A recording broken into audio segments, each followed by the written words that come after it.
Et on n'a que 37%, c'est vraiment alarmant. On doit vraiment être en état d'alerte par rapport à ça et recadrer un peu au niveau de l'éducation, au niveau de l'école, mais au niveau de nos maisons. Les Camerounais ruminent le taux de réussite au baccalauréat de l'enseignement général, session de 2024. À peine 37% des candidats ont été déclarés admis sur l'ensemble du territoire national. De nombreux observateurs pensent que les délibérations n'ont pas été tendres comme dans le passé. Apparemment, cette année-ci, on a délibéré à 10 de moins. Donc, si on n'avait pas 10, donc les informations que nous avons reçues, on ne vous prenait pas. Par rapport aux années dernières où on disait parfois qu'on descendait jusqu'à 8 ou à 8,50. Et je crois que c'est même une bonne chose. Si ça peut les conscientiser, ça doit être pour moi une bonne chose. Vous voyez un enfant qui vous dit le bar, mais écoutez comment il s'exprime. Même l'écrit, je me pose bien des questions, c'est grave. Je crois qu'on doit resserrer les taux pour que ces enfants prennent conscience et ils travaillent dur.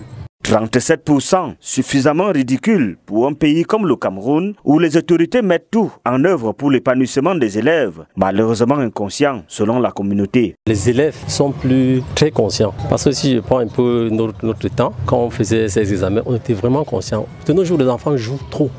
C'est la fête, c'est je ne sais pas quoi, tout ce qui vient avec, ils ne sont plus assidus. Les enseignants ont également leur part de responsabilité parce que nombreux entretiennent des relations d'intimité avec des élèves, les jeunes filles notamment. J'ai vu aussi des professeurs comme ça. Celui-là, un professeur de mathématiques, celui-là, au lieu de venir donner cours, il passe son temps à draguer l'élève. Ce qui fait que quand l'élève refuse d'accepter ses avances, il se met à se comporter bizarrement, il met des sous-moyennes et ça affecte l'élève. Le fou te dit qu'il ne sait pas là où il a égaré son épreuve parce qu'il veut seulement nuire l'élève.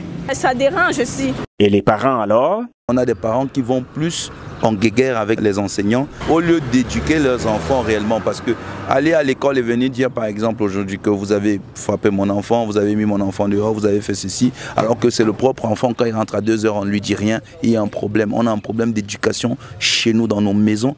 Il est aussi urgent de réformer le système éducatif camerounais, sortir par exemple du culte du diplôme et promouvoir l'éducation pour la vie sociale. La qualité de l'enseignement n'est plus comme auparavant.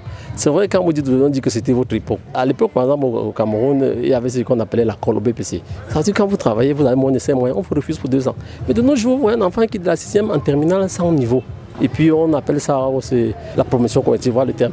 Bon, c'est pas normal.